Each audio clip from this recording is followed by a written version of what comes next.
Kalau menurut saya sendiri Kak, sebagai santri, bahasa itu sangat penting. Apalagi kita sekarang hidup di era globalisasi yang marak teknologi.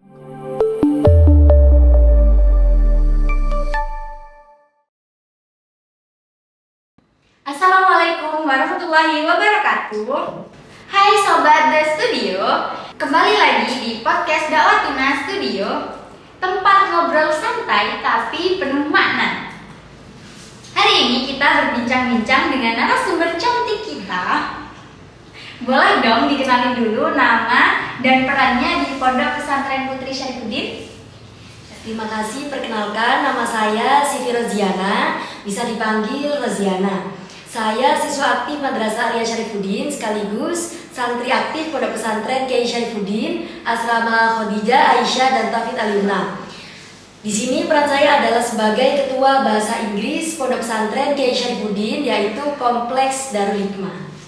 Oke, kenapa kok bisa sih kakak jadi ketua, bisa diceritain dong? Itu mungkin kayak ada pemilihan gitu Kak, jadi nggak ada kayak coblosan ataupun kayak biasanya pemilihan ketua OSIS sekolah, tapi itu kayak lebih kaderisasi dari ketua lama ke ketua baru gitu, jadi pilih pribadi. Oh, dipilih pribadi. Gimana bisa di-spill gimana cara pemilihannya? Cara pemilihannya mungkin lewat pemilihan pribadi, terus habis itu ada pelantikan gitu. Oke. Dilihat-lihat nih di medsos branding Asrama Aisyah mencakup bahasa. Itu gimana sih Kak? Boleh nggak diceritain? Jadi gini, di Pondok Pesantren Kiai Syarifuddin itu ada bahasa Arab kayak Ummul Qura, terus ada yang bahasa Inggris.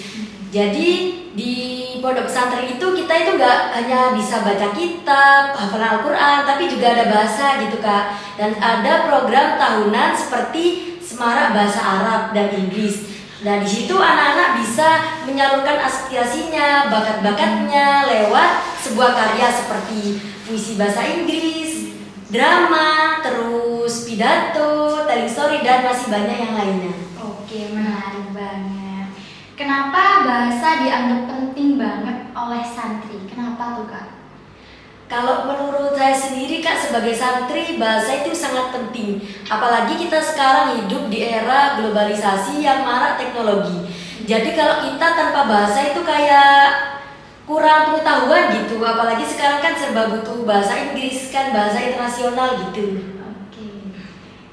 Kalau dilihat-lihat dari respon santri, bagaimana antusiasme mereka saat mengikuti Semarak Bahasa, baik secara langsung ataupun konten dari yang kami lihat, gimana Kak?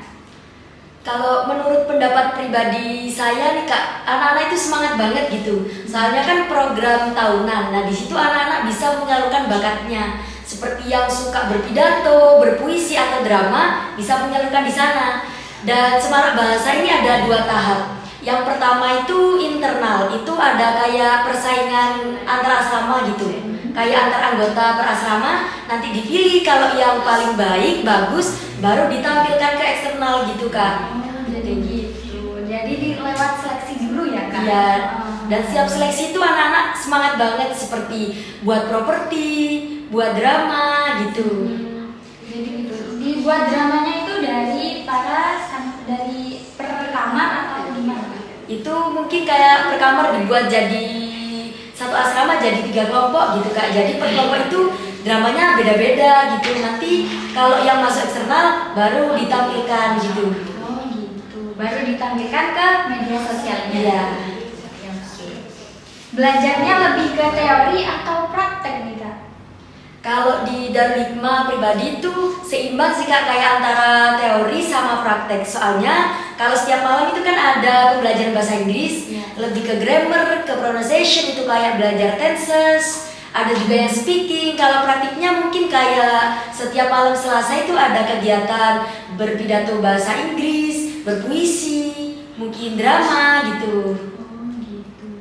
Jadi santri saat belajar bahasa Inggris apakah diterapkan saat melakukan kegiatan sehari-hari?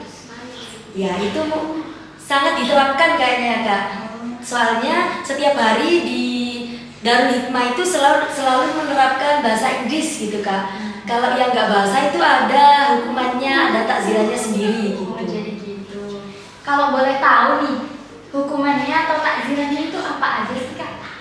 Mungkin dari yang sederhana dulu, tapi ini ada tingkatan. Kalau misalnya anak baru, itu mungkin masih belum ditakzir, soalnya kan masih belajar ya Kak. Kalau yang sudah lama itu mungkin seperti hafalan vocabulary, hafalan speech gitu.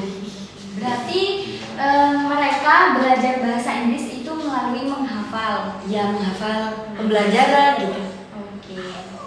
Kita tahu sekarang media sosial punya peran besar. Seberapa penting media sosial buat mendukung program bahasa Inggris ini? Gimana? Kalau menurut saya di era sekarang media sosial sangat penting. Soalnya kalau nggak ada media sosial, kita kayak kurang info gitu.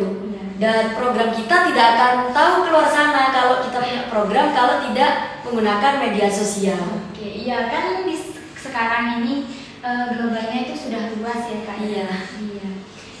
Konten apa aja yang biasanya di-share di media sosial Kak?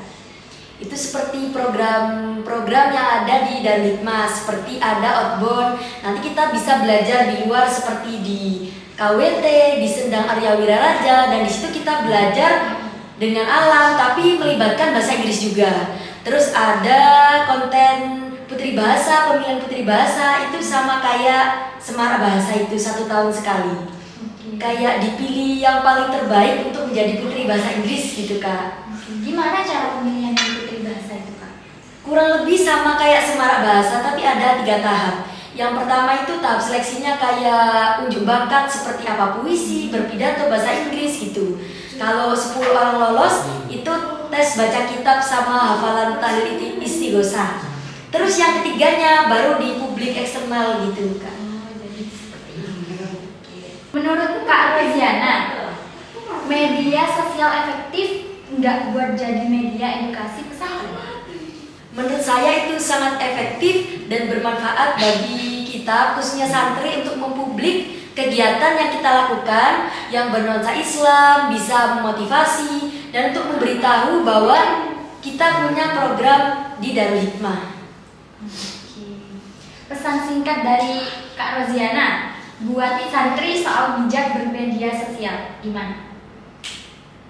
Menurut saya di zaman sekarang media sosial itu sangat canggih seperti ada AI, ChatGPT atau yang lainnya, dan itu tergantung cara kita sendiri menggunakannya gitu. Kalau kita secara baik berarti itu bermanfaat dan berdampak baik bagi kita juga. Kalau kita menggunakannya buruk itu akan berdampak buruk juga. Jadi sesuai kita sendiri. Ya seperti di pepatah apa yang kita tanam akan kita petik di suatu hari nanti ya Kak ya. Apa yang ditanamkan, apabila itu apel ya yang mau dipetik itu ya apel gitu kan. Kalau yang ditanam keburukan ya pasti yang dipetik keburukan. Kalau ditanamnya